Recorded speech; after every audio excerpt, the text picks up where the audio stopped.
What is going on today, guys? Welcome to another episode of Monday Metal Mayhem with your boy Jay. That's me. If you are new to the channel, this is my weekly series that drops every Monday or approximately every Monday, where I bring you guys some new metal riffs I've been working on, or in some cases, an entirely new song.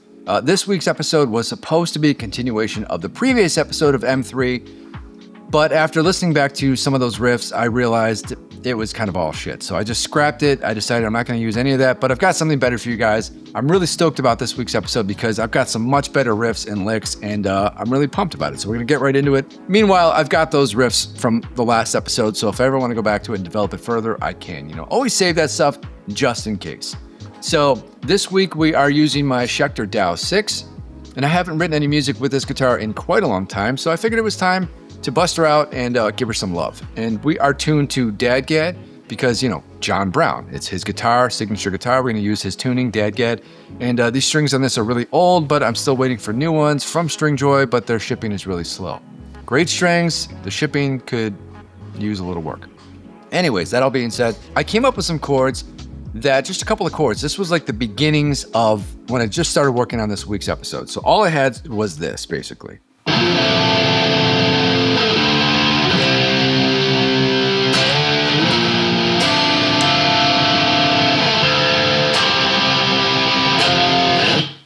That was pretty much it. I'm like, I don't know what my rhythm's going to be. I don't know what the riff is going to be. I just know I want to incorporate those chords somehow into the rhythm. So the next thing was, after kind of noodling with it for a few minutes, I'm like, you know what? I'm kind of getting bored of it already. I don't know if I want to use it. So when I get into those situations where I feel like my creativity is getting stunted, and I just want to get out of my own headspace, I'll just mix things up. I'll change the tuning, I'll use a different preset for a different sound, and just kind of just noodle for a while. Just kind of go into a flow state where you just noodle around until you find something that sounds good. So I decided to go to a clean tone, this is a really nice clean tone here, guys. So I'm in my middle position here, split coil, and it sounds like this.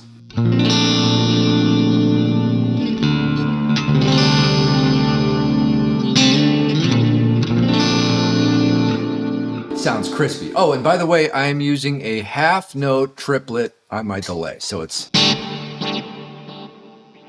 1, 2, 3, 1, 2, 3, 1, 2, 3, 1, 2. So it sounds really cool. And then after that, I started noodling around with some other notes that are also in the key of D minor, which was this right here. I was doing this.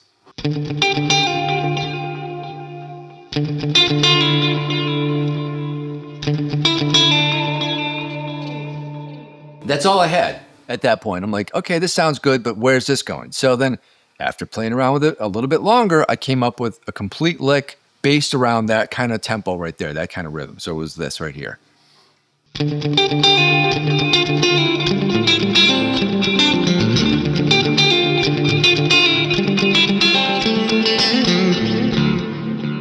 like, all right, that's cool. Now that I've got something kind of going, I decided I'm going to go back to the heavy tone and just play this with, distortion instead. I was like, the clean sounds cool, and I might incorporate that later in the song, but at this point, I've got a cool riff going here. I want to just get back to the heavy stuff. So here's what it sounded like. Now, real quick question for you guys. When you're using your amp sims in standalone mode, do you use the metronome that's built into it? I do. I use it all the time because once I decide I want to go into the DAW and start recording, I don't want to first have to start thinking about the tempo, time signature, any of that stuff. I just want to kind of hit the ground running, hit record, and go. So while I'm still fleshing out a riff or a rhythm or what have you, I'm always using this metronome. So the tempo that I ended up with for this track is 108 for whatever reason. And I've got this really nice drum kit sound. If you ever mess with the different tones you can use for the metronome with Neural DSP. So you get a nice little drum kit sound. And it's just kind of a 4 on the floor beat. It's very straightforward, but it just works for this riff. So check this out, guys.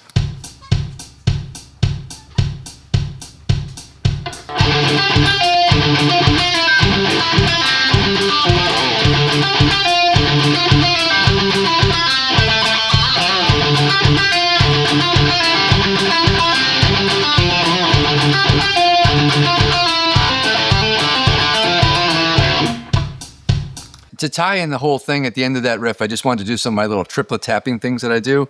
I do that stuff a lot. So, you'll see that a lot in my music. So it's just... And I'm like, okay, that's cool. Now what? So then I decided to go back to the original chords I had started out with to begin with and just locked it all in together. So let me play that now for you.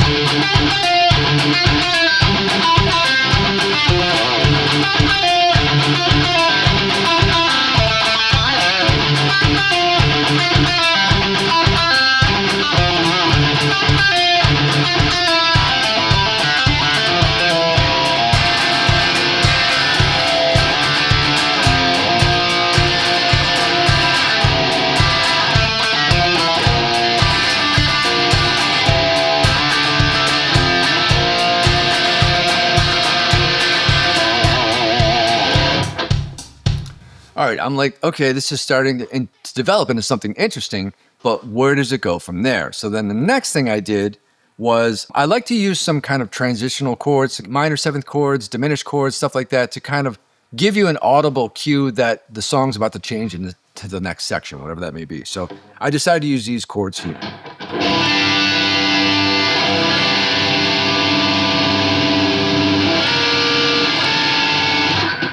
And so I'll play the whole thing through to that, and then I'll go into the next section right after that so you can see what the whole thing kind of sounds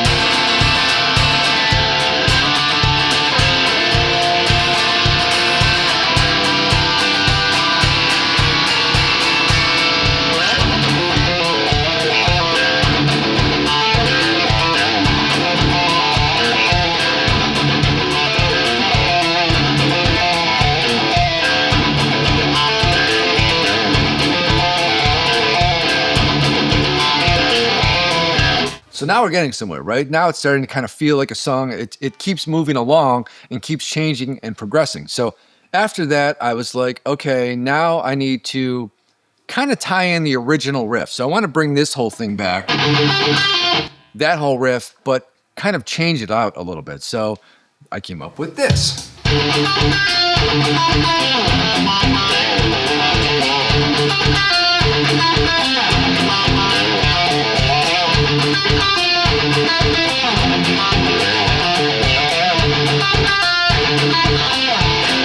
You get the point, right? So then after that, I realized I want the song to build up to a climax. That's something I try to always do with my songs, where it just becomes a little more and more interesting all the way to the very end of the song. And then the full climax, lots of production elements going on, ambient guitars, lead work, whatever. It's all kind of all culminating at that point. So I decided I need to do something that's just a little bit extra at that point, and it came up with this right here.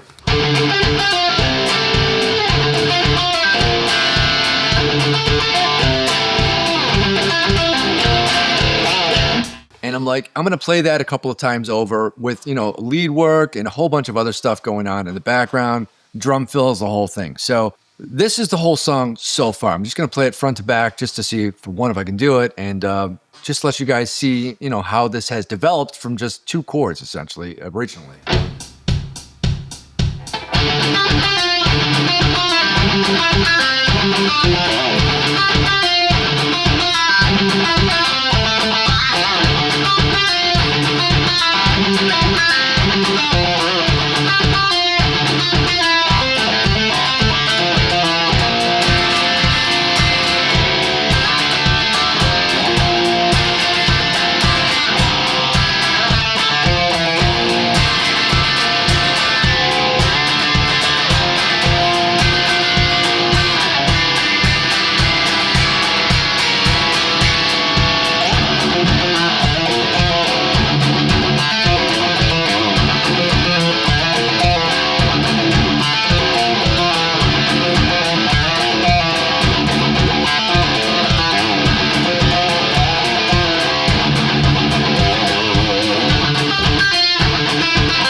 We almost made it all the way through. So that is the beginnings of this song, and I think it's just really funky. I think it just really grooves. And I don't know what subgenre of metal you want to call this, but I just write what I write. You know, I that's my creative flow. I'm going to write what sounds and feels good to me. It's hard for me to write simple riffs, I guess. I like to play things that are a little difficult for me, a little bit challenging and kind of speedy, where there's just a lot of handwork going on. I'm not somebody who can kind of just sit there and just write your basic, you know, chuggy, like... I can't do that. I mean, other people do. Some other people on YouTube get by with it and they sound really good. They've got great production. I just can't write basic riffs, you know? It's not in me. I have to do something that's challenging, funky, a little bit difficult. That's just me. That's my personality. So yeah, we'll put some drums to it and start to flesh it out and arrange it a little bit and see if we can make a whole song out of this thing. But I think it hits really nicely. And I was surprised to see that 108 for a tempo was going to be fast enough for this whole thing. I mean, I could push it to 109, 110 if I want to speed it up a little bit, but I don't think it really needs it. I think it just hits just right. And I'm using a nice preset here with not too much gain, just enough so you still get the clarity on your palm mutes. And yeah, man, this DAW 6 is unbelievable. This is literally one of my favorite guitars that I own. And I don't know, I just haven't played it in a while. At least I haven't played it on camera in a while, just because it needs some new strings. So, you know, what can you do? Anyways, guys, thanks a lot for watching. If you enjoy this content, let me know with a comment, hit the like button, make sure that you're subscribed to the channel because I really do appreciate it. We're trying to get to 5,000 subscribers by my birthday, which is in a few weeks. So I doubt it's going to happen, but with your help, maybe it will. Until next time, I'm out of here. See ya!